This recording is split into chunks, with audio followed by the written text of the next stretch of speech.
Tôi là thiên kim thật của nhà hào môn. Ngày ba ruột tìm tôi về. Thiên kim giả quỳ trước mặt mọi người cầu xin tôi đừng đuổi em ấy đi. Được thôi, vậy thì ở lại hết. Tôi sống là người nhà Lâm, thì em ấy chết cũng chỉ là ma nhà Lâm thôi. Lúc ba ruột xuất hiện, tôi đang ăn đồ ăn đã hỏng. Nhưng đó là thứ duy nhất còn ăn được trong nhà. Yên Yên, ba đây. Ba tới đón con về nhà. Tôi ngơ ngác nhìn ông. Nước mắt rơi lại chã. Mở miệng gọi ba, nhưng chẳng thốt ra nổi một âm thanh. Hồi 6 tuổi, tôi sốt cao. Ba mẹ nuôi tiếc tiền, không chịu đưa tôi đi viện.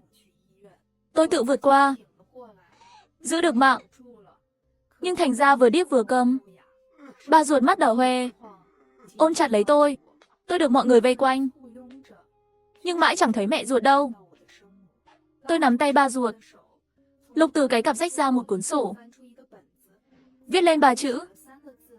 Mẹ đâu rồi? Mặt ba ruột thoáng chút u ám. Tư Kỳ bị cảm đường ruột. Mẹ đang ở nhà cha mẹ mấy.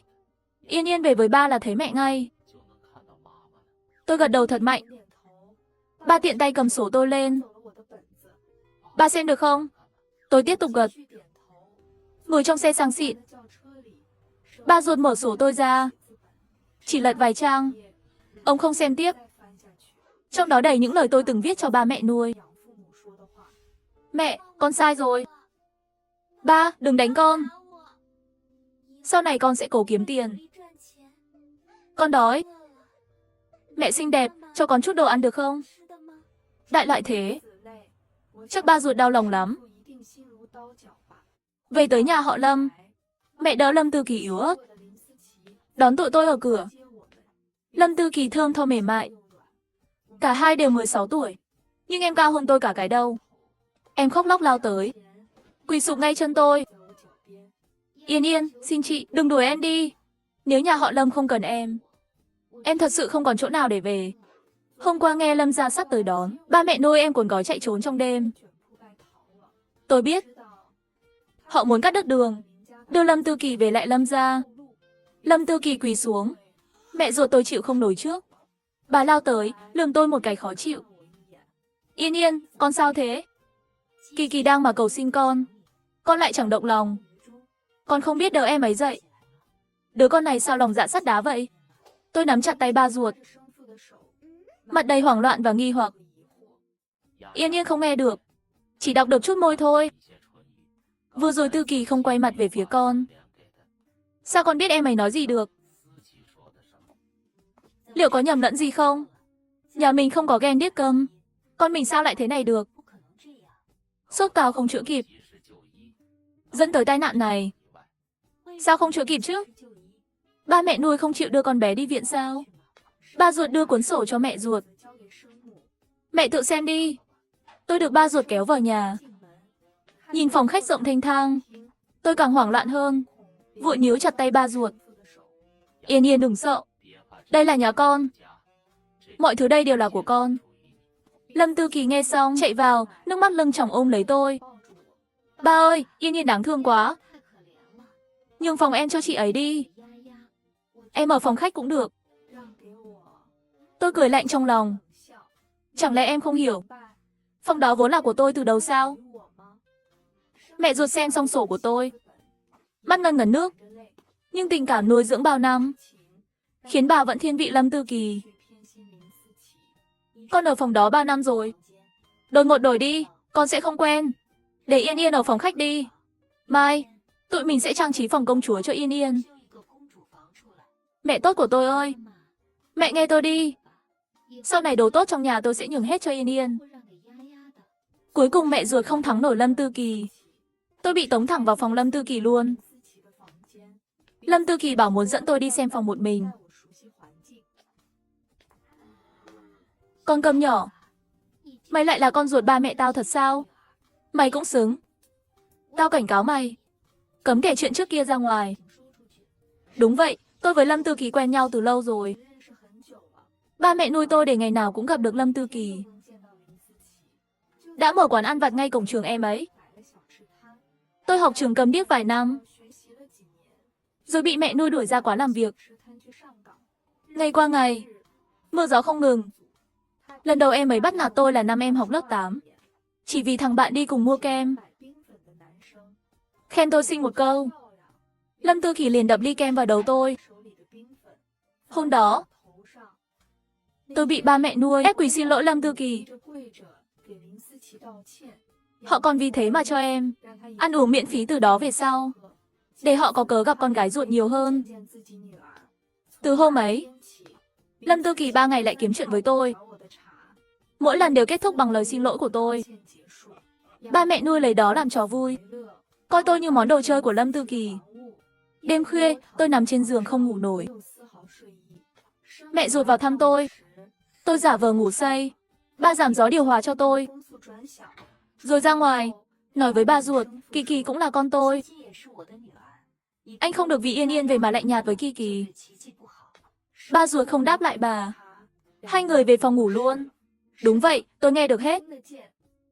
Tôi không điếc, không câm. Tất cả là tôi giả vờ. Từ nhỏ, ba mẹ nuôi đã không thích tôi. Đến lần sốt cao 5 năm tuổi, tôi mới biết mình không phải con ruột họ.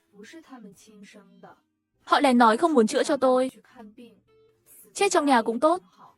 Ít ra khỏi lo tôi phát hiện bí mật này. Khi tôi tự vượt qua cơn sốt, đứng dậy được, tôi bắt đầu giả điếc, giả câm mà sống. Từ đó ba mẹ nuôi không phòng bị tôi nữa. Tôi cũng nhờ thế biết được thân thế thật của mình. Cách một tiếng, cửa phòng tôi bị đẩy ra. Tôi tỉnh khỏi dòng hồi ức. Thấy Lâm Tư Kỳ bước vào. Em đứng đầu giường nhìn tôi chằm chằm hồi lâu. Thấy tôi ngủ say, quay ra ngoài luôn. Nhưng lần này em không đóng cửa. Tôi bỗng có linh cảm. Cảm thấy em sẽ quay lại. Tôi vội bật dậy, đổi đầu nằm. Xong còn nhét con búp bê tóc dài vào chăn chỗ chân tôi. Chốc lát sau, Lâm Tư Kỳ của nhiên quay lại. Em đun một ấm nước bên bàn học, dội nguyên ấm nước sôi lên đầu giường. Vì không kịp tránh, chân tôi bị phỏng. Không bằng đau đớn, tôi lập tức túm tay Lâm Tư Kỳ, đập mạnh xuống bàn học một cái. Lâm Tư Kỳ gào lên như heo bị chọc tiết. Mẹ ruột lao vào phòng đầu tiên. Bật đèn, thấy Lâm Tư Kỳ lăn lộn dưới sàn. Vội ôm em vào lòng. Kỳ Kỳ, con sao thế? Mày làm gì Kỳ Kỳ vậy? Ba ruột và cô giúp việc cũng chạy tới. Tôi hoảng sợ nhìn cảnh trước mắt. Ôm chân run lập cập. Ba ruột lúc này thấy con búp bê đầu giường bốc hơi nóng, cùng với chân phải phồng rộp của tôi. Ba ruột bế tôi chạy vào nhà tắm xả nước mát. Tống cậu, Kỳ Kỳ bị thương rồi. Gọi ngay 120 đi. Tôi và Lâm Tư Kỳ cùng được đưa tới bệnh viện. Vết phỏng của tôi không nặng lắm, nhưng Lâm Tư Kỳ thì gãy xương tay trái. Lâm Tư Kỳ vừa khóc vừa tố tôi, bảo tôi làm gãy tay em ấy. Mẹ ruột đau lòng khóc theo. Không ngờ con độc ác vậy. Biết thế này đã không tìm con về. Đủ rồi, đừng bắt nạt Yên Yên nữa. Con bé chẳng biết tự biện hộ. Mẹ ruột rõ ràng thấy đầu giường tôi ướt nước nóng, thấy chân tôi bị phỏng, nhưng chẳng hỏi Lâm Tư Kỳ lấy một câu. Tôi cảm thấy lòng mình lạnh toát. Cuối cùng cũng đợi đến lúc tôi và Lâm Tư Kỳ chữa trị xong. Về tới nhà, mẹ ruột vẫn tiếp tục chất vấn tôi, nhưng ba ruột lại quay sang hỏi Lâm Tư Kỳ, Kỳ Kỳ, sao chân Yên Yên lại bị phỏng? Em ngủ mê man, tưởng phòng Yên Yên là của em, nên đi nhầm. Em muốn đun nước uống, ai ngờ làm đổ ấm nước, chắc vô tình phỏng Yên Yên. Nhưng em không cố ý đâu. Không ngờ Yên Yên lại mạnh tay vậy, đánh gãy luôn tay em. Tôi lấy sổ ra viết. Ba, con đang ngủ. Đau quá tỉnh dậy. Con tưởng ba mẹ nuôi tạt nước sôi vào con. Con đẩy họ để chạy trốn. Không biết đó là Kỳ Kỳ. Yên Yên, ba mẹ nuôi thường đánh con sao? Tôi liếc Lâm Tư Kỳ. Lâm Tư Kỳ không động môi nói gì, nhưng ba ruột thông minh thế, đã hiểu hết mọi chuyện. Kỳ Kỳ, nếu tối nay Yên Yên ngủ đầu hướng bên này, mày đổ ấm nước sôi này xuống, mặt con bé chẳng phải hủy luôn sao? Ba, con thật sự không cố ý. Con nhớ giữa đông mày toàn uống nước đá. Giờ đang giữa hè nóng bức. Sao mày lại đun nước nóng uống? Ba, con đau họng. Nên muốn đun nước nóng. Đủ rồi. Ba ruột ngắt lời em. Bảo cô Tống thay chăn ga cho tôi. Yên Yên, sau này ngủ khóa cửa lại. Đêm đó, tôi nghe ba mẹ ruột cãi nhau to lắm. Tôi khóa cửa phòng, dùng chăn bịt tai lại. Chân thì đau, nhưng lòng tôi vui lắm. Cuối cùng tôi cũng cho Lâm Tư Kỳ nếm mùi gãy xương. Hồi em học lớp 9, mùa đông, ra quán ăn vặt lấy xúc xích. Chửi tôi là con chó câm. Câu đó bị phù tử thần lớp trên nghe được. Tôi nhớ anh ấy lạnh lùng ngước mắt nhìn Lâm Tư Kỳ. Trung bình. Giờ nhận cả học sinh kém cỏi thế này sao? Phù tử thần là một tồn tại kỳ lạ ở trường. Anh đẹp trai kiểu bụi đời, ngáp ngủ trong lớp, tan học thì đánh nhau, nhưng học lực luôn đứng nhất khối. Là khoa si trong mộng của cả trường nữ sinh. Dĩ nhiên Lâm Tư Kỳ cũng không ngoại lệ. Bị anh học trưởng thấm thương trộm nhớ mắng là kém cỏi. Lâm Tư Kỳ khóc ngay tại chỗ. Đợi phù tử thần đi rồi, tôi bị em chút giận, đá gãy tay luôn. Đêm đó tôi ngủ say như chết. Sáng hôm sau, ba ruột bảo cô Tống mang bữa sáng tới phòng tôi. Bánh mì nóng hổi, sữa thơm ngậy, trứng chiên giòn tan. Combo đơn giản trong mắt người khác. Là bữa sáng ngon nhất tôi từng ăn trong 16 năm. Vừa uống vài ngụm sữa, Lâm Tư Kỳ xuất hiện. Em trông tiểu tụy, chắc đau cả đêm không ngủ được. Hứa Yên Yên, mày cố ý đúng không? Rõ ràng thấy mày nằm đầu hướng bên này. Đi đun nước một lát là mày đổi sang bên kia. Mày giả vờ ngủ, mày cố tình hại tao. Tôi nhìn em, cười không thành tiếng. Lâm Tư Kỳ bị tôi chọc điên. Nhưng em sợ ba ruột phát hiện.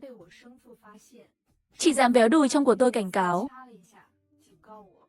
Lần sau còn thế, tao sẽ khiến mẹ tao đuổi mày ra ngoài. Mẹ tao chiếm tổ lâu quá. Cứ tưởng mình thật sự là thiên kim nhà giàu. Tôi chẳng thèm để ý. Tiếp tục thưởng thức bữa sáng. Ăn sáng xong, ba ruột vào thăm tôi. Tôi nắm chặt tay ba, nở nụ cười rạng rỡ với ông. Bảo muốn tiếp tục học. Muốn anh từng dạy kèm tôi tiếp tục dạy. Ba ruột vui vẻ đồng ý. Tôi lật sổ ra, đưa ba một số điện thoại. Đưa cho ba. Đó chính là số của phù tử thần. Sau lần phù tử thần mắng Lâm Tư Kỳ kém cỏi, hôm sau anh thấy tay tôi băng bó. Sau đó có người kể anh. Tôi bị ba mẹ nuôi và Lâm Tư Kỳ đánh thảm. Anh ấy này lắm. Từ đó về sau, thỉnh thoảng lén lúc ba mẹ nuôi không để ý, mang đồ ăn và sách cho tôi. Sau này tôi lén kể anh nghe thân thế của mình.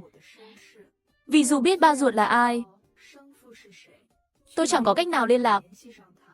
Nên phù tử thần gửi thư nặc danh cho ba tôi. Ba tôi mới biết con gái cưng của mình lưu lạc bên ngoài bấy lâu. Chiều hôm đó, phù tử thần tới luôn. Ba ruột để tiện cho tôi học. Còn mua điện thoại, máy tính bảng, laptop cho tôi, để tiện giao tiếp với gia đình. Còn mua thêm một bảng viết. Phù tử thần nhập số anh vào điện thoại tôi.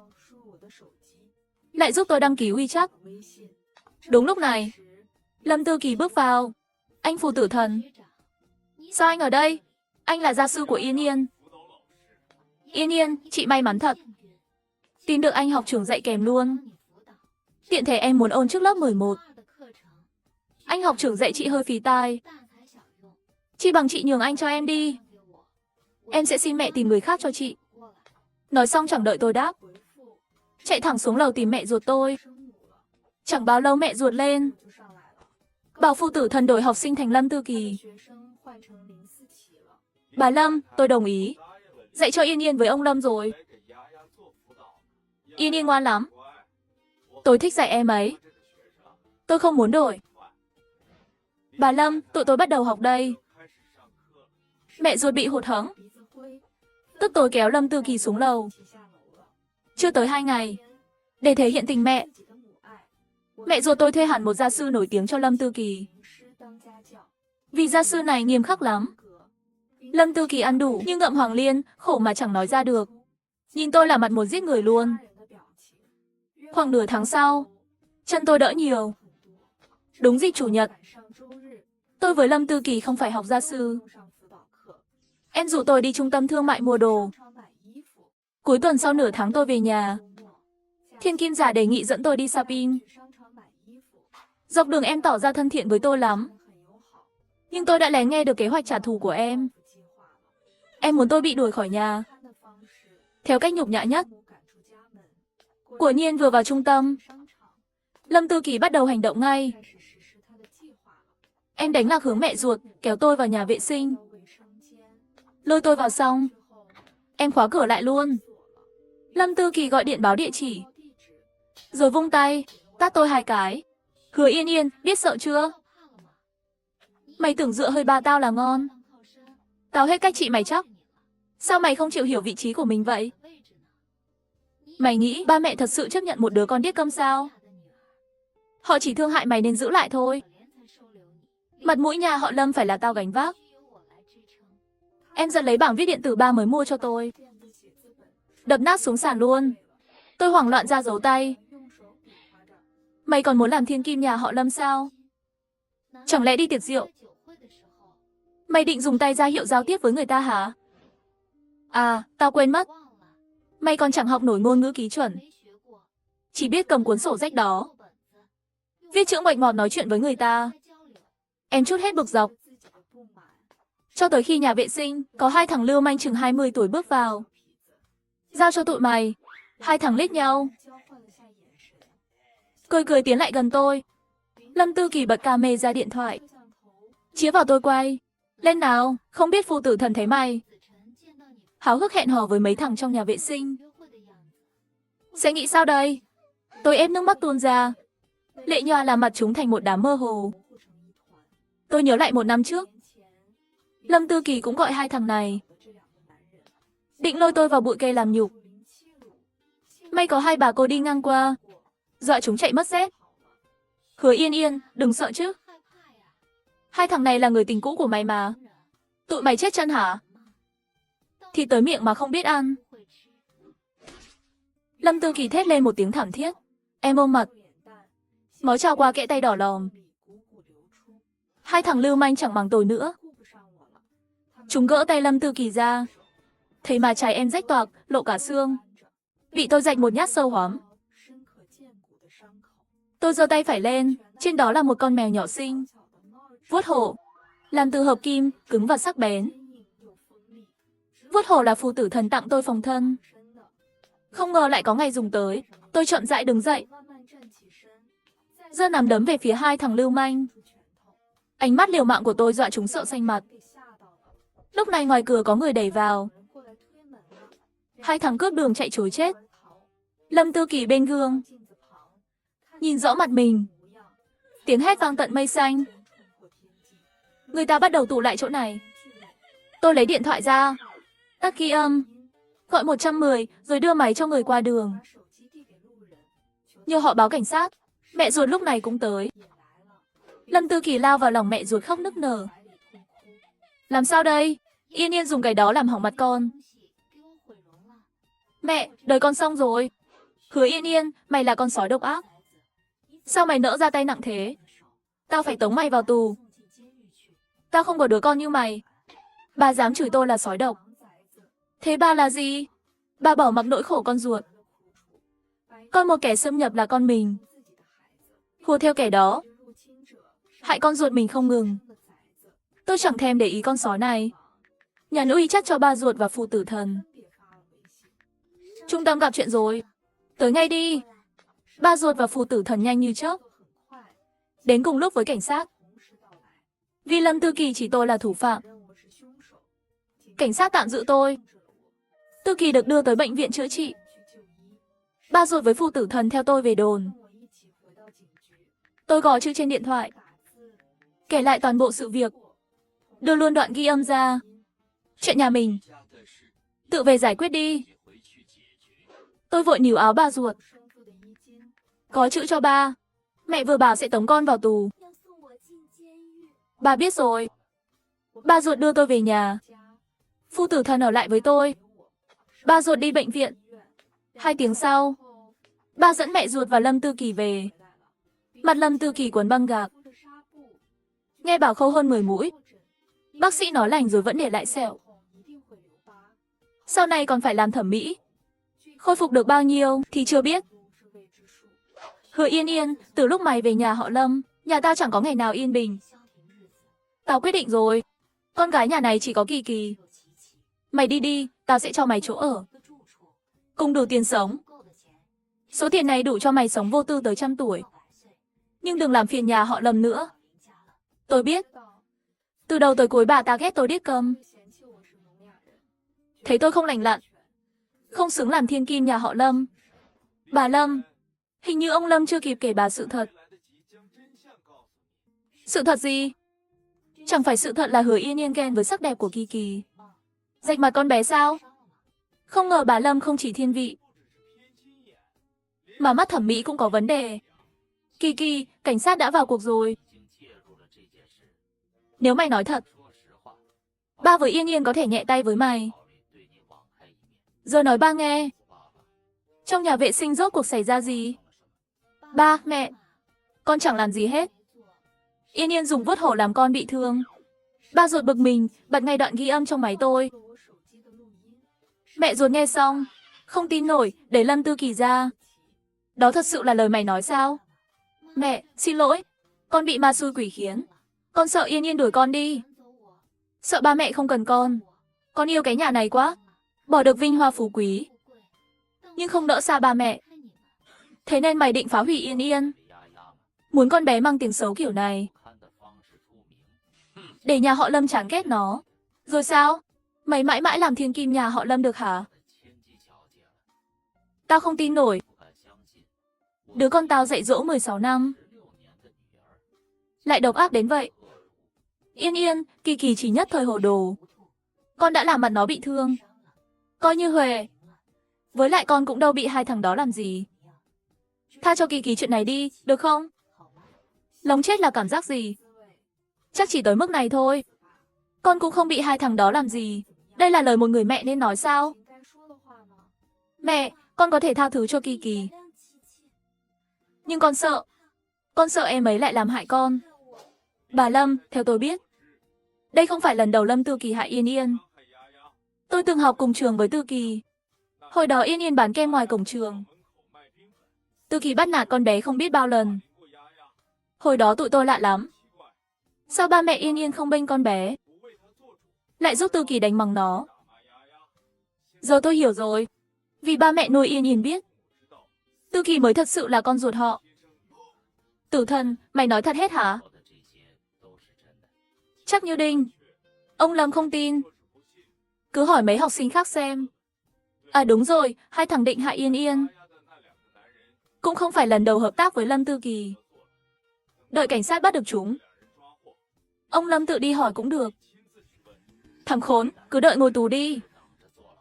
Tao nuôi mày 16 năm, chưa từng động tới một ngón tay. Sao Yên Yên vừa về, mày lại xuống tay được? Nhận cả 2 đứa làm con không được sao? Sao lại để con bé vào tù? Tao cũng muốn nhận Lâm Tư Kỳ làm con, nhưng ngày nào nó cũng nghĩ cách hại Yên Yên. Mày nhìn mày bây giờ xem. Yên Yên cũng là con mày. Mày từng cho nó chút tình mẹ nào chưa? Được, vậy ly hôn đi. Con một đứa mỗi người. Tao muốn Tư Kỳ, cũng muốn Yên Yên. Mày điên rồi, vì một con sói mắt trắng độc ác thế này mà đòi ly hôn sao? Tôi biết mà. Mẹ ruột tôi không thật lòng muốn ly hôn đâu. Ba chỉ không muốn Lâm Tư Kỳ phải ngồi tù. Chuyện đi tới nước này, tôi cũng thương ba ruột tôi lắm. Tôi tin ông yêu mẹ ruột tôi sâu đậm. Tôi bước tới, đưa sổ viết cho ba ruột. Ba, con tha thứ cho em ấy. Đừng để em vào tù. Ngày tháng trong tù chắc còn khổ hơn cả ngày xưa của con. Vì tôi khăng khăng xin tha. Ba ruột tới cảnh sát rút đơn. Thái độ mẹ ruột với tôi khá lên nhiều. Lâm Tư Kỳ cũng ngoan hơn hẳn. Ba ruột chuyển phòng Lâm Tư Kỳ xuống tầng 1. Cầm em lại gần tôi luôn. Tôi với Lâm Tư Kỳ ngoài giờ ăn gần như chẳng gặp nhau trong nhà. Nhưng mỗi lần phù tử thần dạy tôi xong, Tôi tiễn anh ra cổng rồi quay về. Lúc nào cũng thấy Lâm Tư Kỳ đứng ở cửa sổ. Nhìn tôi lạnh lẽo như ma. Tôi biết, không trừ được tôi, em chẳng bao giờ chịu dừng. Kỳ nghỉ hè trôi qua nhanh. Lâm Tư Kỳ khai giảng. Nhưng vì vết thương trên mặt, em xin nghỉ học. Đồng thời ba ruột bắt đầu cho tôi khám bác sĩ đều đặn. Đúng sinh nhật ông vào tháng 10. Tôi tặng ba một bất ngờ. Tôi hét lên, ba ruột nước mắt tuôn trào ngay tức khắc. Mẹ ruột cũng mừng rỡ hỏi. Con nghe được không? Tôi lắc đầu. Ba ruột an ủi mẹ ruột, đừng vội. Đã nói được rồi. Là có tiến bộ. Đêm đó, mẹ ruột lần đầu tự tay cắt bánh cho tôi.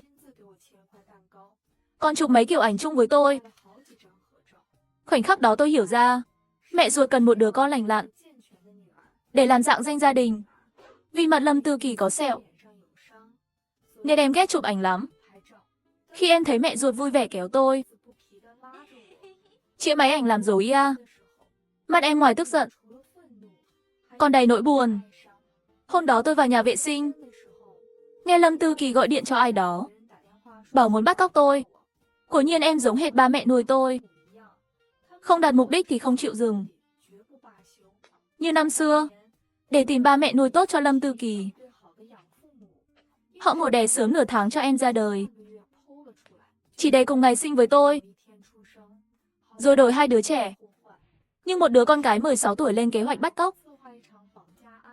Thắng được bao nhiêu đây? Tôi chẳng thèm để tâm kế hoạch của em. Nhưng tôi biết phải tấn công trước. Tôi quay lại bàn ăn, rồi cố ý để quên điện thoại cạnh Lâm Tư Kỳ. Đoạn chat giữa tôi và phụ tử thần nằm trình hình trên màn hình. Khi lớn lên, anh nhất định cưới em về. Ba mẹ anh chấp nhận con dâu điếc câm không? Anh hỏi mẹ anh rồi. Mẹ bảo tuyệt vời luôn. Không nghe được bà cảm giảm. Cuộc sống hòa thuận tới lạ. Kỳ Kỳ đẹp hơn em, lại lành lặn. Mai sau còn thi đại học được. Sao anh không thích? Mũi nó thấp lè tè, trán chẳng đầy đặn, cằm thì ngắn ngủn. Đẹp hơn em chỗ nào? Đêm đó tôi nghe em gọi điện, hỏi han về việc chỉnh sửa khuôn mặt. Hôm sau tôi tập yoga ở phòng khách. Mẹ ruột lấy thảm tập cùng tôi. Yên Yên, không hổ là con mẹ. Dáng này y chang mẹ hồi trẻ. Lúc mới về nhà họ Lâm, tôi trông như que củi thiếu ăn, giống cọng giá đỗ. Mấy tháng trôi qua, giờ tôi tròn trịa hơn hẳn. Tôi ngại ngùng ôm mẹ ruột làm nũng. Liếc thấy Lâm Tư Kỳ đứng trên cầu thang. 2 ngày sau, Lâm Tư Kỳ đột nhiên xin mẹ ruột một khoản tiền. Em bảo bạn cùng lớp giới thiệu một hội sở, có thể xóa hết sẹo trên mặt. Mẹ ruột dĩ nhiên muốn Lâm Tư Kỳ đẹp lại. Chẳng nghĩ ngợi gì, chuyển ngay 200.000. Lâm Tư Kỳ bảo đi tìm hiểu trước, rồi tự đi hội sở một mình. Em đi rồi, tôi rủ đi leo núi. Cùng ba mẹ ruột tới khu phòng cảnh sát trung tâm. Lần đầu tiên cả nhà ba người đi chơi cùng nhau. Tôi cứ gọi ba suốt. Thỉnh thoảng còn gọi vài tiếng mẹ. Mẹ ruột phấn khởi lắm. Bước leo núi càng thêm hăng. Tụi tôi ở trên núi mấy tiếng. Lúc xuống núi, ba mẹ phát hiện điện thoại đầy cuộc gọi nhỡ. Ba ruột gọi lại, mặt mày tái mét ngay. Kỳ Kỳ gặp chuyện rồi. Ba ruột phóng xe nhanh như bay, lao thẳng tới hội sở trong thành. Trên xe, mẹ ruột cũng gọi lại. Lúc này mới biết, Tư Kỳ đâu có đi xóa sẹo. Em lén đi chỉnh sửa mặt. Vì làm nhiều hạng mục, họ đánh thuốc mê toàn phần. Kết quả tình trạng Lâm Tư Kỳ xấu đi nhanh chóng. Chưa tới nửa tiếng đã hôn mê sâu, rồi ngừng thở luôn. Mẹ ruột lao vào người Lâm Tư Kỳ khóc chết đi sống lại. Tôi thở phào nhẹ nhõm. Xem ra tôi cá cực đúng. Hồi tôi chừng 10 tuổi, ba của ba nuôi tôi, tức ông ngoại Lâm Tư Kỳ, bị viêm ruột thừa. Đánh thuốc mê xong sốt cao, chẳng bao lâu thì chết. Sau này phụ tử thần báo tôi, đó là vấn đề gen, và cái bệnh này di truyền được. Nên tôi đánh cược một lần. Cực Lâm Tư Kỳ cũng mang gen đó. Hôm ấy, tôi cố ý diễn kịch với phụ tử thần trên WeChat. Lâm Tư Kỳ mê phu tử thần như điếu đổ. Tôi đoán em chắc chắn sẽ đi chỉnh sửa. Để tăng thêm động lực cho em, tôi còn tập yoga với mẹ ruột. Cho Lâm Tư Kỳ thấy tôi tự tin thế nào. Em sẽ cảm nhận được, cán cân trong lòng mẹ ruột đã nghiêng về tôi. Để giữ danh thiên kim nhà họ Lâm. Để sống an nhàn mãi mãi. Lâm Tư Kỳ chỉ còn cách liều một phen. Và em đã bỏ mạng vì thế. Lâm Tư Kỳ được chôn cất. Tôi hồi phục nhanh lắm. Trước Tết Nguyên đán, tôi đã nghe được và nói được kha khá. Trong thời gian đó, tôi kể ba mẹ ruột nghe bao chuyện ngày xưa. Kể ba mẹ nuôi hành hạ tôi thế nào. Lâm Tư Kỳ bắt nạt tôi ra sao. Ba ruột cứng cỏi là thế. Dĩ nhiên nuốt không trôi cục tức. Ông báo cảnh sát bắt ba mẹ nuôi tôi. Cuối cùng họ bị tóm gọn. Ba ruột kiện họ cố ý đổi con. Trong lúc bị giam, tôi đi thăm họ. Khi tôi mở miệng gọi ba mẹ, họ không tin nổi vào tai mình. Hứa Yên Yên, mày nói được sao? Giờ tôi là Lâm Thần Minh. Tôi luôn nói được. Luôn nghe được. Mày giả vờ. Đúng thế. Không giả điếc làm câm. Sao tôi biết tụi mày cố ý đổi đời tôi với Lâm Tư Kỳ chứ? Rồi làm sao tìm được ba mẹ ruột đây? Đồ sói mắt trắng. Dù sao tụi tao cũng nuôi mày lớn. Mày lại về tranh gia sản với Kỳ Kỳ. Biết thế nên giết chết mày từ đầu. Sao tôi tranh gia sản với người chết được? Tụi mày chưa biết hả? Lâm Tư Kỳ chết rồi. Nó đi chỉnh sửa mặt. Đánh thuốc mê xong sốt cao chết luôn. Nhớ lúc tôi 5 tuổi sốt cao không? Tụi mày không chịu đưa tôi đi viện. Muốn tôi chảy chết. Để chẳng ai biết. Bí mật tụi mày đổi đời tôi mãi mãi. Nhìn ông trời có mắt chưa? Tôi không chết, nhưng con tụi mày sốt cao chết rồi. Tao giết mày. Mày hại chết con tao. Chính tụi mày hại chết con gái mình. Nếu nó sống bên tụi mày, lúc ông ngoại nó mất, tụi mày đã cảnh giác hơn. Với lại tụi mày cũng chẳng có tiền cho nó đi chỉnh sửa. Không chỉnh sửa thì đâu cần đánh thuốc mê. Cũng chẳng chết đúng không? Hai người đó như chó điên, sụi ngỏi không ngừng. Tôi quay lưng bước đi. Nắm tay phu tử thần. Phu tử thần xoa đầu tôi. Yên Yên, em đúng chuẩn thiên kim luôn đấy. Nhờ công anh hết.